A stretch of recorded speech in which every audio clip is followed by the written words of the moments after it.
joining us now is JMM MP Mahua Majhi. Thank you so much, Ms.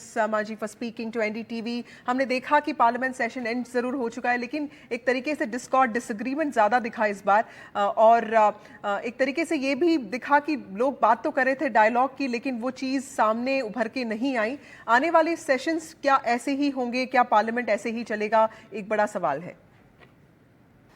देखिए, आज जब PM speech दे रहे थे तो हमारे एलओपी आदरणीय खड़गे जी ने बार बार उसके बीच में उन्होंने समय मांगा कि वो बीच में टोकना चाहते हैं, क्योंकि कांग्रेस और संविधान को लेकर पीएम ने जो कुछ भी कहा था उससे उनको ऑब्जेक्शन था और वो तथ्यों के साथ कुछ बातों को रखने के लिए समय मांग रहे थे।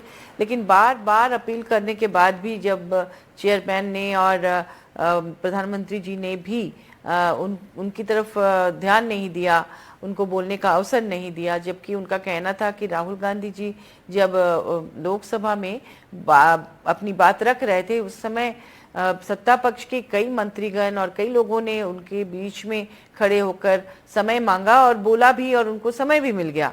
लेकिन यहाँ पर इंडिया गठबंधन को समय नहीं मिला, एलओपी को, उसी से नाराज होकर वो बाहर आए, वॉकआउट हुआ और सभी लोग, इंडिया गठबंधन के सभी लोग एक साथ बाहर आए।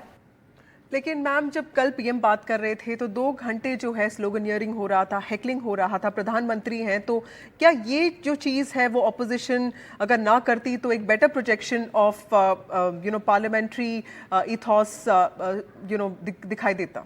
देखिए, ये तो मैं नहीं कह पाऊंगी, लेकिन पूरी इंडिया गठबंधन ने विरोध किया और हम लोग चूंकि इंडिया गठबंधन के साथ हैं, जो गठबंधन जो करता है हम लोग उनके साथ चलते हैं, इसलिए अलग से मेरी कोई राय इसमें नहीं बनती है, हम लोग अदर्स में आते हैं। हाँ जी। Thank you, Ms. Majhi, for joining us on this discussion. So, discord, disagreement and a little bit of dialogue is what we saw even as the first parliament session after the Lok Sabha elections of 2024 ended today, and with the promise of much more in the coming days, even as we wait for the budget session to start. Of course, thank you so much for watching NDTV.